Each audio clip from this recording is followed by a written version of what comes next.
Živijo, tukaj Valentin.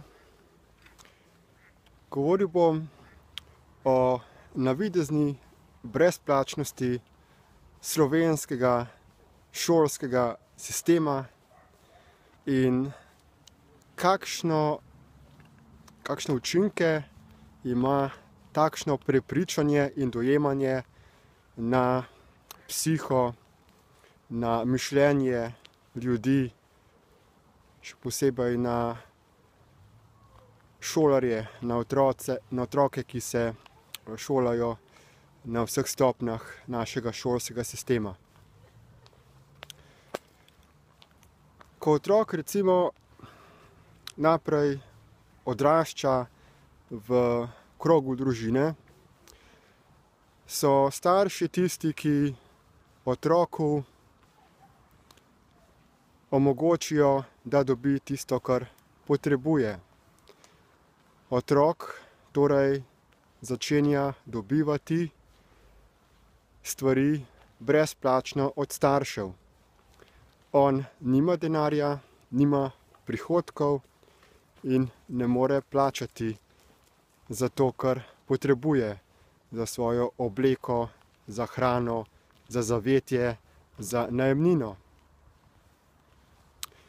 In otrok se seveda naprej navadi, da vse lahko dobi, dokler seveda starši ne začnejo otroku omejevati dostopa in možnosti, da dobi karkoli si zaželi. Na ta način otrok počasi začne dojemati oziroma naprej ne razume, kako ta svet deluje. Na začetku enostavno samo začenja razumeti, da pač ne more stvari dobiti, kadarkoli si jih zaželi, ampak da ima dostop samo do nekaterih stvari, da mora tudi uporabljati določen pristop, če želi starše prepričati. Potem gre otrok tudi v vrtec in počasi še v osnovno šolo. V osnovni šoli zopet je otroku vse omogočeno brezplačno.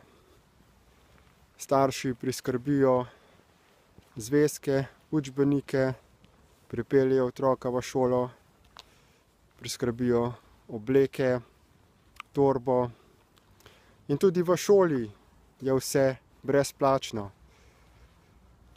Učilnice, učitelji, nihče od otrok ne zahteva denarja.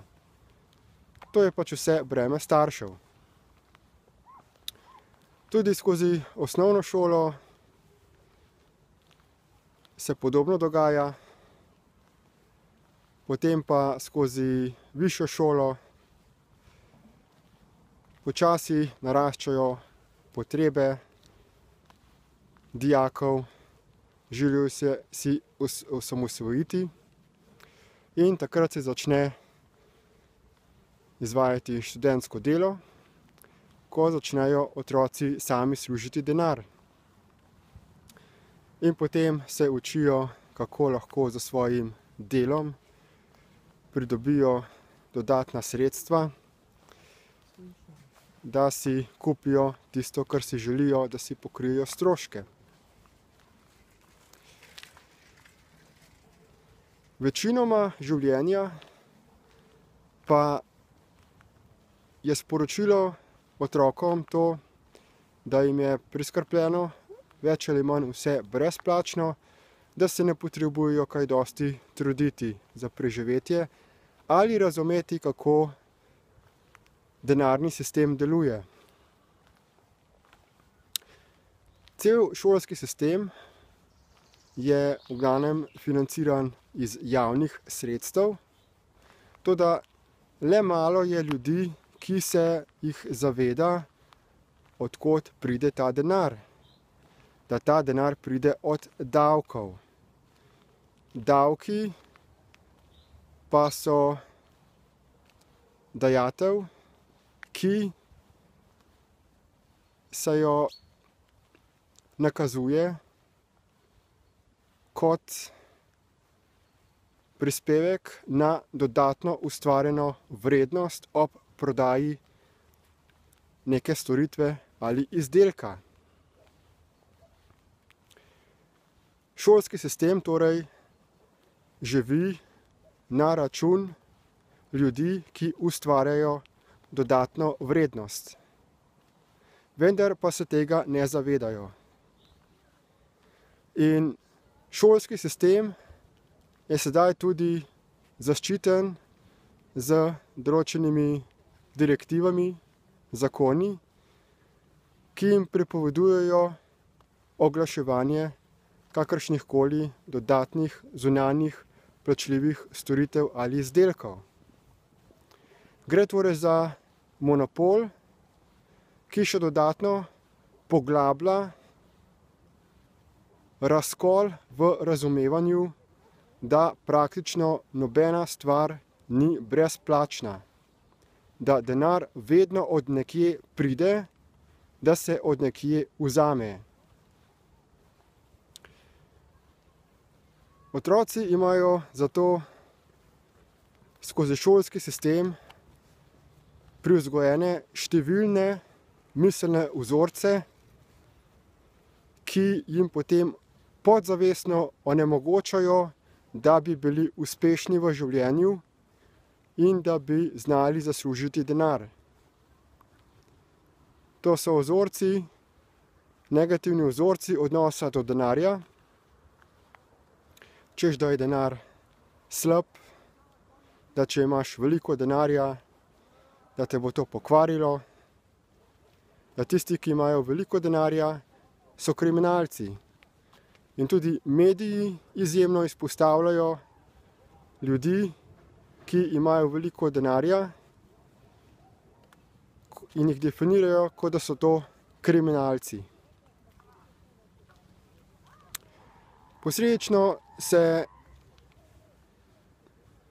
večini ljudi ne ljubi kaj dosti poskrbeti za to, da bi dobili denar oziroma da bi razumeli, kako denarni sistem deluje. Še bolj kritično pa je zavedanje, da denar ni neko sredstvo za neko pravično izmenjavo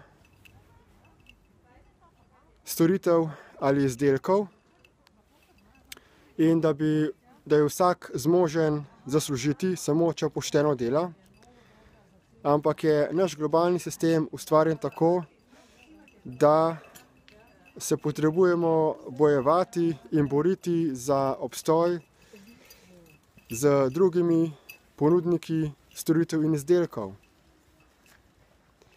Celotni denarni sistem je pod vplivom določenih vplivnih družin.